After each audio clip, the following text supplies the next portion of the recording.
ازيكم عاملين ايه؟ يا رب تكونوا بخير. النهارده هروح مصر الجديده في الريفال مول، فهنقول لكم تجربتي هناك، وهم عاملين كذا ديكور للتصوير بمناسبه راس السنه.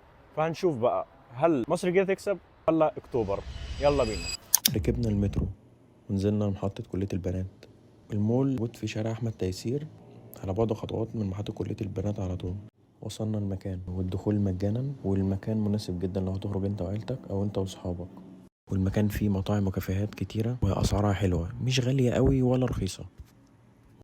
ولو انت بتحب التصوير ففي كذا لوكيشن حلو قوي للتصوير، وعاملين ديكورات حلوة قوي بمناسبة رأس السنة.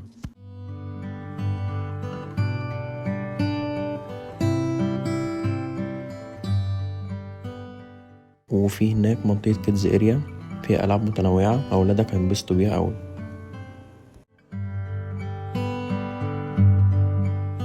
والأجواء جميلة جدا وهتستمتع بيها.